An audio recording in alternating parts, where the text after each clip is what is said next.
All ice and Rafah அப்படின்னா என்னன்னு தெரியாமலே நிறைய பேர் ஷேர் பண்ணிட்டு டேக் பண்ணிட்டு இருக்காங்க. ஃபர்ஸ்ட் அதை என்னன்னு தெரிஞ்சுட்டு ஷேர் பண்ணுங்க. கசா அப்படிங்கிற நாட்டில் அங்கே இருக்கிற பொதுமக்கள் எல்லாருமே வந்து சேஃபான இடத்துக்கு போக சொல்லி இஸ்ரேல் ராணுவம் சொல்கிறாங்க. இஸ்ரேல் ராணுவம் சொன்னதை நம்பி அங்கே இருக்கிற பாலஸ்தீன மக்கள் எல்லாருமே ரஃபா அப்படிங்கிற இடத்துக்கு போகிறாங்க. அப்படி பாலஸ்தீன மக்கள் சொந்த நாட்டிலே டென்ட் போட்டு தங்கியிருக்காங்க. அது எங்கள் கடற்கரை ஓரமாக தங்கியிருக்காங்க. ஆனால் இந்த இஸ்ரேல் ராணுவம் என்ன பண்ணாங்க தெரியுமா? 2 நாளைக்கு முன்னாடியே அவங்க தூங்கிட்டு இருக்கும்போது அவங்க மேலே தாக்குதல் நடத்தி 35,000க்கு மேலே இறந்துருக்காங்க பொதுமக்கள். சரி, எதுக்காக இப்படி பண்ணீங்க அப்படின்னு சொல்லி இஸ்ரேல் ராணுவத்திட்ட கேட்கும் போது அவங்க சொன்ன பதில் என்னன்னா, ஹமாஸ் அமைப்போட தலைவர்கள், முக்கியமான தலைவர்கள் 2 பேர் அங்கே இருந்தாங்க. அவங்க மேலே தாக்குதல் நடத்தும் போது இப்படி நடந்துடுச்சு அப்படின்னு சொல்கிறாங்க. 2 தீவிரவாதிகளோட உயிர் எடுக்கிறதுக்கு 35,000 பொதுமக்கள் உயிர் எடுக்கணுமா? கொஞ்சம் நீங்களே சிந்திச்சு பாருங்க.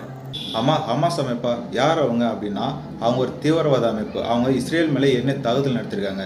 அவங்க காசால இருக்குன்னு தெரிஞ்சுக்கிட்டு அவங்க மேலே தாக்குதல் நடத்தும் போது பொதுமக்கள் நிறைய பேர் உயிரிழக்கிறாங்க அப்படின்ட்டு இஸ்ரேல் ராணுவம் அதுக்காக தான் வந்து பொதுமக்கள் எல்லாரும் வந்து ரஃபா அப்படிங்கிற பாதுகாப்பு இடத்துக்கு போக சொல்லிட்டு இருக்காங்க.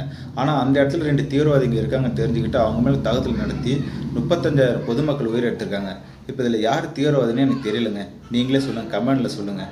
அதுவும் அந்த ஒரு வீடியோ நீங்கள் பார்த்தீங்கன்னா, ஒரு குழந்தை தலையில்லாத அந்த வீடியோ நீங்கள் பார்த்தீங்கன்னா ரொம்ப மனசு கஷ்டமாக இருக்குங்க. அதுவும் அவங்க அப்பா தூக்கி வச்சுட்டு அழுகிற அந்த வீடியோலாம் பார்த்தீங்கன்னா ரொம்பவே மனசு கஷ்டமாக இருக்கும்.